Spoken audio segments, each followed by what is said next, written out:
Hello. Okay, so it's current year, okay? It's current year. And yet, and yet these countries outside of the United States are still clinging on to their silly metric system. When like I mean, like most people who know what they're talking about can agree that inches are basically better in every way and inches, feet. So are better than meters and decaliters and uh, grams or whatever. Like a gram is somebody's grandma. Why are you calling your your unit of measurement after after a grandma? Can I draw a grandma? Probably not. Okay, so here's our grandma. As you can see, she has glasses. Uh, and why are you labeling a a cubic meter of water as 1 gram? Is that how much a grandma weighs? The same as 1 cubic meter of 1 cubic meter of water is 1 gram? It doesn't make any sense. Now, okay, so in now some people who maybe they aren't very smart, maybe they're not very educated, are like, oh, do you measure a mile in terms of like 5,280 feet? No, of course we don't. Why would anyone do that? No, we Americans, like, I would say most Americans don't even know that, like, how many feet are in a mile. Why would we? Because it doesn't make any sense. And the metric people will be like, hey, well, it doesn't make any sense, so why is a mile like four, I don't know how many feet. But the thing is, we don't convert between miles and feet, like, ever. Okay, if you want to say, oh, how way far oh, how far away is my house to your house? You would measure it in miles. You would say, oh, it's 5.6 miles. And that's Did you hear what I just said there? 5.6 miles. Now, uh, one of those non-Americans, they might say, "Oh, well, that's 10 kilometers or whatever, km." And then, like, oh, and also it's then there's, I don't know, like,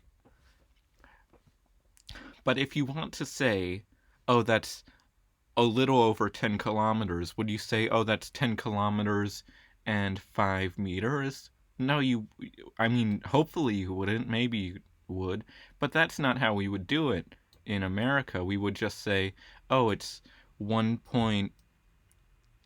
If we wanted to say it's 10 and a half miles, what would we say? We would say it's 10 and a half miles. We would. So the advantage of metric being in terms of, like, units of 10 isn't in any way an advantage, is it?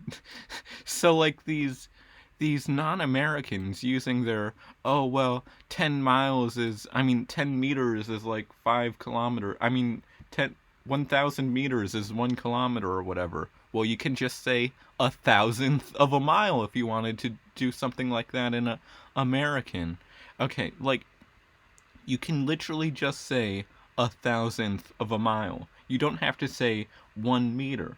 Because if you have to say 1 meter, that means you have to remember that, oh yeah, 1 meter, that's a thousandth of a kilometer. And that's not very, like, even I as an American can remember that.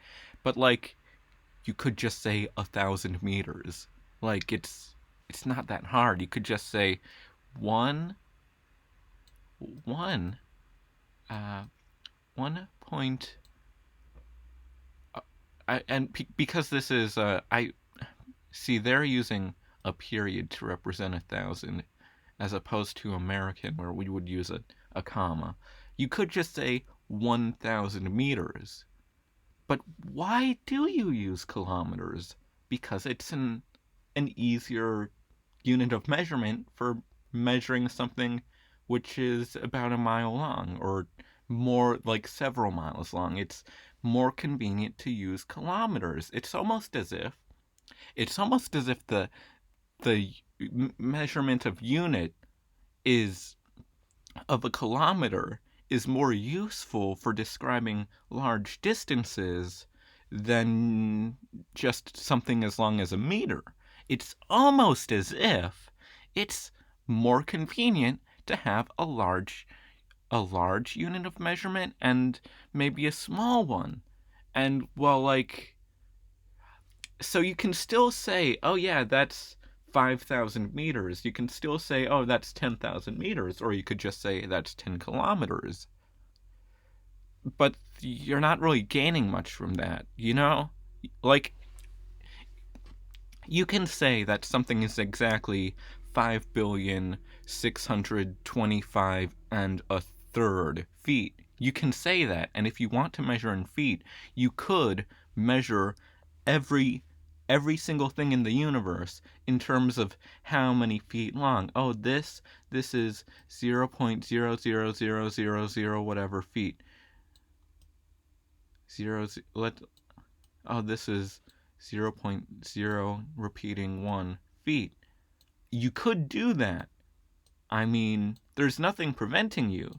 So to say that the inches system that we use in America doesn't use base 10 is basically like, yeah, obviously it does because we're using like the Arabic numerals or whatever. So we're still using base 10, but we have other units which are more useful for specific things.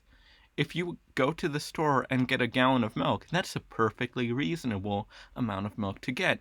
And if you want to, oh yeah, I want a tablespoon of butter, that's, oh yeah, you have 1 tablespoon of butter. And a tablespoon is used for a specific purpose. It's used for cooking. So we don't use the same units that we use for cooking as the same units that we use for like other things, you know? Like, why would you now it's like, okay, well, you can convert this many whatevers of butter straight to how many meters long it would be if it was flattened or whatever. Sure, that's easier, and it makes more sense in a scientific context. I fully agree that the metric system is more scientific. It's more useful when talking about science. But just day to day, like, if you want to say, oh yeah, it's pretty cold out. It's like 5 degrees, 5 degrees. Like that's kind of cold, you know. Or you could say, oh, and you can do that in like Celsius, but Celsius is measured in like, oh, water freezes at 0, water boils at 100. And that makes sense, doesn't it? It's perfect for a scientific context. However, if you want to say, oh yeah, it's a nice 69 degrees Fahrenheit outside. Can you do that? Can you do that in Celsius? I don't think so. Can you set your oven to 420 degrees Fahrenheit to make your pizza? No, you can't, because it's not like set up for like it's set up for what temperature water boils and freezes at.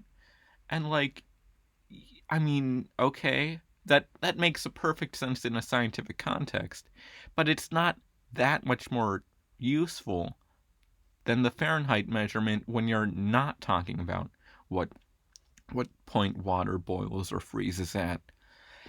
And then, okay, so the metric system has kind of similar names. It has a standard system of names like deca, kilo, and all that. But like, so for decameter and kilometer and millimeter, and the equivalent in like American would just be like, oh yeah, that's 1,000 feet, or that's 500 feet, or that's like a tenth of a foot. You could just do that, and so it's not really that much of an advantage to have everything be converted between tens. And then you have like meter and liter and decameter and kilometer, and like, but then like we have distinctive names in the American system where an inch is 1/12 of a foot. Oh no, did I say 12th? Okay, so I'm pretty sure it's 12th. And I mean, I'm kind of embarrassed that I said 12th because if someone said 12th to me, I would be I would. Okay, so anyways, let's forget about that. 1/12 of a foot is an inch. Okay, if someone asks you, okay, what's the third of a foot? That would be 4 inches. If you want to say 2/3 of a foot, that's 8 inches. If you want to say, oh, what's the third of a meter? That would be a foot. If you want to say what's 2/3 of a, did I say a meter? Of a yard. But here's the thing, do we use yards in American? I'm sure there are specific contexts where using yards makes sense, and in those contexts we would use yards, just like how there are specific scientific contexts we're using meters, liters, and kilograms. That makes sense, and that's why in those situations we do use the metric system in America. If so, to say that like it doesn't really make sense for the U.S. to switch to metric because in all the situations in which it does make more sense, we're already using metric. So, should the rest of the world use inches? Maybe they should because inches make more sense in terms of like natural measurements. If you want to use a unit of measurement between a meter and and whatever it is, like 100th of a meter or something like that, and then you have to say, oh yeah, that's 10 whatevers. So, but like inches and feet and yards and all the other inches units, they're perfectly like set up to be useful in their specific contexts. A tablespoon is useful when talking about cooking, and a nautical mile makes sense when talking about like the ocean or whatever. And like so you can look at a system, the inches system, the imperial system, whatever, and you can say, oh yeah, why do you have all these separate measurements when metric just has meters, liters, grams? And it's like, well, if you're converting between those things, then that's very useful. What the how like metric is very useful if you need to convert between those things. But for the same reason that you would say kilometers instead of 1,000 meters is the same reason why you would use like a yard instead of a foot. And if you want to convert between, like if you want to use base 10, you can just say, oh, that's 10,000 feet if you really want to use feet. And that's a lot easier to convert because you're not converting. 10,000 feet is 10,000 feet. How many miles is 10,000 feet? I couldn't tell you because I don't care. Because I don't ever, I cannot think of a single point in my life where I've needed to convert between miles and feet. Like, they're separate units that are used for separate contexts. One is used for like measuring distances, and the other is like used to measure like just like a thing that you have. Like everyday objects are never measured in thousandths of miles. They're measured in feet or inches depending on their size. I can take this